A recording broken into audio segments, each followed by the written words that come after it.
Hello, everybody. This is Jared, your host of the Roll Your Pool podcast today. And Eric has been going solo here for the last few episodes, and I felt like I was going to give him a break. It's busy for us, and I think he's kind of reaching his breaking point, and it's hard to produce content, everybody. Um, And yet here I oh, am, sitting right here next to you in Texas. Not home, you're but right. in Texas. We did make him come to Texas for filming our commercial academy that we're producing. So it's going to be awesome. I know it's a little bit of a teaser, but Eric loves to travel. He loves to be away from his house. He loves to be on airplanes, especially in the middle seat. And it's just what we do. I'm beginning to suspect that you have me traveling so much so that I cannot record podcast episodes alone, and that you just so desperately wanted to be back on the show to communicate with all 106 of our listeners or so. It's an estimate. Well, as the host, it's my job to make sure this podcast moves in the right direction. Whoa, bro, let's not say things we can't take back. Well, anyway, this is the 102nd episode of the Rule Your Pool podcast. And today we are talking about why we're so busy and how to contact us at Orenda the right way. There are only so many hours in a week, and we want to provide the best customer service possible. How can you actually contact us the correct way?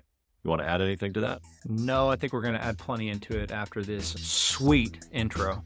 Welcome to Rule Your Pool, the podcast by Orenda that explains and simplifies pool chemistry so that anybody, regardless of experience, can understand it. I'm your host, Eric Knight, bringing clarity to these subjects so that you can bring clarity to your water. If you're ready to rule your pool, then let's go. So as I was saying, there are limited hours in the workday and limited hours in the work week, as if we work just working hours. I mean, let's be honest. I was taking calls after 8 p.m. last night because of West Coast people. And, probably I shouldn't do that, and I should blame myself, but there's so many people that want to talk to us.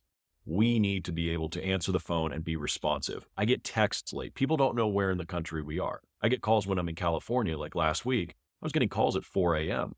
Yeah, but 4 a.m. is 7 a.m. on the East Coast, and pool guys are up early. So, we have some boundaries on what we are actually capable of doing. Jared and I are not the only people at Orenda. Everybody else at Orenda is busy too. We just want to give you a taste of what our day looks like. And not just that, as we get warmer heading to the end of March into April and May, it gets really, really busy. So we're doing this just to give you an idea, or at least help us help you get information faster, get help faster, so that we can all be as hopefully efficient as possible. Let's go through some statistics just so people have a glimpse. And I know you can't read the show notes because you're Jared, but they are right in front of you. How about you aim your eyes at the show notes and give it a try? The water's warm. Give it a try. Try reading those few bullet points there. I can't read through this microphone, but I answer the phone. I'm number one on the call list. Eric's number two. We roll through everybody else as that comes through. So you will eventually get somebody on our team to help you. And we want to be real people that have knowledge of our chemicals and chemistry in general so that we can help you, regardless if it has anything to do with our specific products. So we want to make sure we provide that experience to you, our customers, homeowners, whoever it may be, so that we can effectively help you solve your problems. And then you get into the emails. Emails come directly to me and Eric first, but then we can deliver them out from there to make sure that you get the help you need if you're in a specific territory or you need a rep to come out and help you. And that's for service guys. Homeowners, we don't make house calls. We've been asked multiple times if somebody could pay us to come out and help them and this and that and the other. And the answer is no. That's what service professionals are for. We provide support to the service professionals in this industry. And even if we could, we don't have the bandwidth. No, it's we a cannot. huge country. We just do not have the ability to do that. And that's not even including the personal emails. You're just talking about inbound through the website and the contact us and the forms and stuff. Yeah, they come to us. They also come to Laura. Yeah. So we have 3 people that are managing those. And then we try to delegate those out to the appropriate regional managers, local reps. But even that takes time. That's a process. I have to figure out, okay, who are you? Where are you from? If you don't tell me in the email where you're located, I don't know who to send you to. But not just that. I want to tell everybody who's listening that has sent us an email or is thinking about sending us an email. We really love getting the emails about how much we've helped your business or how much we've changed your pool or anything like that, that is just something we share internally as a company because that's a win. That's a win for us. They totally make our days. So we do appreciate those for sure. But let's go through just a few numbers. And this is not a venting session by any means. This is really more of just giving you a glimpse of why it takes so long for us to get back to you sometimes. And hopefully give you a solution to getting an answer faster if we are delayed in getting back to you. Absolutely. Okay. So I can only speak for myself. I don't know your numbers. I imagine they're just as high, if not higher. I average over 80 new emails a day. My phone records show I average over 30 calls a day. Now, some of those are rolled over from the hotline, and those are just the people that you don't answer that roll to me. If you're on the phone, comes to my line, and then if I don't answer, it goes to Joe, etc. So we don't know who those people are. They're always unknown numbers. And in a typical day at this time of the year, we're averaging, about 30 of those a day, hotline calls? Yes, probably roughly. It varies. In the summer, it's well over 50, closer to 100 a day. Now, think about this for a second. If you are calling us for something that you could have been helped by reading something on the website or something, and you take more than 5 minutes of our time, let's just say it's a 5-minute call, brief phone call, cordial, everything's good. You get what you need, you move on. A 5-minute call. Well, let's do the math on that. I can do 12 of those in an hour if I'm only talking on the phone with no time in between. And how many hours in the day are there? Last I checked, I think there's 24. Okay. And we have a 24-hour workday. Yeah, exactly. 24-hour workday. Good call. So just sheer numbers, we cannot actually talk to every single person. And most calls are way longer than 5 minutes. And we try to be respectful, but you need to be respectful of our time too. Just straight up, you cannot take 20 minutes of our time to ask a simple question. If you're calling us, the most respectful thing you can do for us is do your homework before you call. And the second most respectful, if you need to call us, please be direct with your question. Get it out. Ask the question, let us answer it, and let us move on, because there are other people waiting in the queue that are being sent into our voicemail system. Because if you call the helpline and it goes to a voicemail, that actually goes to our email, not our phone. Which is great. Which is great, but it also gets buried in email. And then we have to listen to it, and I have to share it. So if you reach out to us, whether it's through the website or the phone, we don't know who you are. Thank you for calling us, don't get me wrong. But we need to know, okay, how do I get you the best help possible? And by the way, I have other things I have to do in my job. Well, I would recommend that if you do call and you don't get one of us to answer, which hopefully you do, that's the ultimate goal, is that somebody along this chain is going to answer your call. Right. But if for some reason we don't, please leave a voicemail. Don't just repeatedly call again, because it's just going to go through the same thing. Leave a voicemail, because I will get an email or Eric will get an email, and then we can delegate that out to somebody who's specifically capable to answer that question, or they're in your territory, or they have specific knowledge to what you're dealing with. Or we'll call you back. If I get an email that's a voicemail that you left, I will call you back. But it might take, some time. So if you need immediate help, try to look on our website. We generally try to come up with solutions to any problems that we can think of and answer them on our website. And obviously, if you need reinforcement with a phone call, that's what we're for. Yeah. And we do want to talk to you, but please be respectful of our time. Be quick. One more thing about the hotline, it rolls on to the next person. Well, if you're not getting someone, there's a really high probability we are all in the same place, like at a trade show, and there's 6 of us at the booth, or we're all traveling. Like 2 weeks ago, nobody was home. We were all in 4 different events: Southwest Show, NPC in San Diego. Sean was at Bay State in Delaware. People were in Florida. Last week, we had Carecraft. We had the Pentair training in Temecula. We had the Florida show. Like, we're always on the move. We're either on airplanes or with customers already. So if it rolls through and you can't get us, that's probably why. We're not ignoring you. We're busy. We can't answer our phones. So when you leave a voicemail, please tell us where you're located. Who are you? Are you a homeowner? Are you in the trade? It helps us know who to get you to or how to respond to you the most effective way. Now, Eric came up with this cool place on our website because of these inquiries that we get. Where do I need to go if I'm looking for an answer or help, Eric? Well, you push help on the website, or you go to the app in the main menu and you go down to training and more and select help. That is our help center. It's ask.orendatech.com. The entire purpose of this place is to find quick answers. Now, we're building it. It's a growing project, But if you don't see the answer to your question, and it's not in the blog, it's not in our procedures, at the very top of the Help Center, you can push submit a question. Ask us there. That is the best place to ask us a question. It is not to call us. It is to ask us. You can also email podcast@orendatech.com. You can email ask@orendatech.com. But those don't go through our system. I would much rather you submit your question through the system, because then we can effectively answer it and we can actually share it amongst ourselves to get it to the most appropriate person. It's a much more efficient way for us to get back to you with a quick answer. And maybe you have a great question that other people are asking. We're going to create another help article. That's how we know what to write. We will. And at the same time, we give these resources and these tools to help you. We want to help you. But there's something that happens occasionally when somebody calls or they submit an email request. If you're trying to put us in a position of pinning, let's say, you against a plaster company or a manufacturer or find fault somewhere along this trail, that is not our job, everyone. We're not here to dog anybody in this industry or a manufacturer of any type of manufacturer, whether it be a chemical manufacturer, equipment manufacturer, plaster company, plaster manufacturer, doesn't matter.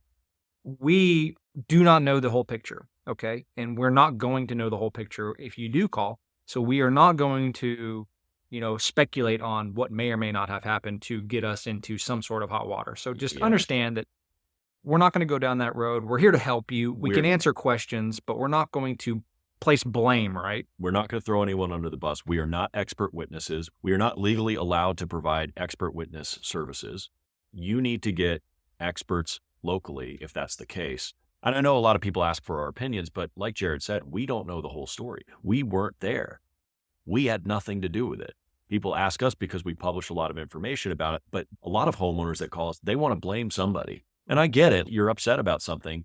The biggest one I get is weepers, or my gunite has cracks, or I have a crack in my plaster, or all these things that are structural in nature, or they started at the build process and throughout. That's not our game. We're here to help you, but I'm not an expert. There are experts in this industry that know what they're talking about. That's right. Find an expert witness that is qualified to do that. And please don't bring that to us. That's just not our space. But let's go through some extra statistics here of what our day looks like. We got all those emails that we mentioned. We get blog comments every day. Well, we've got over 100 blogs. I don't know how many a day we get, but it's a lot. We get YouTube comments every day on our videos. We get emails on podcast@orendatech.com and ask@orendatech.com questions every day. Help center submissions, which is the right way to do it, by the way. We get those every day. I'm averaging, 7 to 10 a day, which is great. I prefer those. I mean, if we took all of the amount of calls and the amount of emails and other forms of contacting us through the Help Center and we had 100 a day, I'd be a happy man, because we can actually efficiently get through that. We have the resources. You just need to know where to look. So what we encourage you to do is do the homework and search our site first. Almost every call we get, Jared, almost every single one, is answered on our website already. That's why we create it. And we don't just write it. We have videos, we have podcasts, we have multiple different mediums to find the information you're after. You may not know exactly how to search for it, but it's usually there. And that's why everything's shareable on the app. And I'd say there are times where you have to call, where you feel like you need to call to get a quick answer. We are happy to help you out. But if you do have that, just have your question ready. We know the backstory of pretty much every pool that comes in. We've heard a lot of these questions. We've heard a lot of these problems. We don't need the year's worth of backstory, but we're going to ask questions. We will ask you questions like, hey, what is your water chemistry? What is your temperature? We'll ask general questions that will help us give you an answer. Sure. So just be prepared for that. I would say this is my opinion, just in answering so many of these calls. If you can't ask your question in the first 15 to 20 seconds of the call, you're not ready to call. Think about what you are calling us for. If you can't articulate what you actually want from us, think and write down notes before you call us. It really helps. And that's not an arrogance thing. That's a way to communicate more effectively. Be sure you are clear in what you are asking, because a lot of people call and they don't actually know what they're asking. They're just frustrated. But that becomes a 10, 15, 20-minute call. 20 minutes, that's a huge chunk of our day with regard to all the other people that are reaching out to us. And by the way, this is just inbound contact. This has nothing to do with our actual jobs, where we are creating new content and actually growing our business the way we do it. We have jobs. Well, that's true. We don't. This is for leisure and fun. Yeah, that's right. And then there's another thing. What about the people who don't get somebody on the hotline and they just call and call and call and call again? And then you finally talk to them and it's something like, I don't understand why I'm getting this reading on my test kit. What test kit do you recommend, Jared? Wait a sec. You called like it was a 911 emergency and you didn't even have a question about what we do. Well, I would say some of that might have to do with the fact that if you are calling, you don't know our inner workings of our business. You don't know where these calls are going. You don't know who's answering what. And honestly, that's not your problem. At the end of the day, we have resources to help you. We understand that sometimes phone calls is the easiest answer that you can get or the fastest answer that you're looking for. Just be mindful of that. If you do call, that's fine. We're not saying don't call, but have your question ready. We're happy to help out. And if we got another call coming, we'll say, hey, I have another call coming. Like, we're not being rude. It's real. And just until the next time, I've talked to customers multiple times year to year, honestly. One year they'll call 2 or 3 times. The next year they'll call 2 or 3 times. And I enjoy talking to those people because they give me an update. Those are great, but they're not 20-minute calls either. If you do call and we don't answer, just leave a voicemail. We will get back to you. That is the bottom line. In some form or fashion, you will have a response from us. And we appreciate the fact that you guys are reaching out to us because that means we're doing something right, or at least I think we are. There's 106 of you by now. So yeah, maybe we'll get to 150 by the end of the year. So we'll see. I guess our math isn't adding up with all these inbound calls and blog posts. Yeah, something's not adding up, but that's okay. Let's do a quick example of what a good call would be. Somebody calls the hotline and let's say I get Jared on the line. This is what a well thought out question would sound like. Hi, Jared. I'm a homeowner in Oklahoma City. I'm on well water and my pool is about 25,000 gallons. Here's my question. Do I need to use a maintenance dose of SC1000 because there's iron in my tap water? I see on your website that it says to purge, but it's not very clear to me if I need to use a maintenance dose every week or if I should be good with an annual purge. What do you think? Perfect question. And my general response would be, yes, maintenance dose is appropriate, but I would have a more proactive approach to pre-filtering my water as it's filling a pool up. So you're not having to manage it when it gets into the body of water, and start it with the purge, move it into the maintenance, and just keep up with it. That's going to be your best result at the end of the day. Okay, awesome. Thanks, Jared. Click. That is a beautiful call. We'll take those all day long. But understand when that phone rings, it completely interrupts everything else that we're trying to do. And like this podcast is going to take me a few hours to produce and actually publish. It's because you won't stop complaining to our audience, Eric. Stop complaining, all right? Yeah, that's valid. Okay. Well, in that sense, I'm glad we got this off our chest. I feel lighter, I feel maybe people will call less and reach out through the help center more, which is very helpful to us. Contact us with patience in mind. Anyway, this is episode 102. I don't know what we're going to get into in the next few episodes. We have a huge backlog. I mean, we're over 50 different ideas from listeners, which is great. They email us podcast@orendatech.com. and they're asking for certain episodes. So we do have a lot of ideas. The problem is we don't have a lot of time. So it's going to be scarce probably until late April because it's just nonstop for us. We hope you understand. Thanks for listening to us vent. We're not frustrated with you. We're just overwhelmed. And it's better to be overwhelmed than to not have people calling in the first place, I guess. I was going to say better than being underwhelmed, but Yeah. we appreciate you guys. We really do. And thank you for listening. We've had a bunch of people come up to us over the trade shows that we've been to and introduce themselves and say hi and talk about something they specifically liked hearing. And that's great. Thank you for listening and have a good opening season here moving forward. Yep. It's getting warmer soon. Take care, everyone.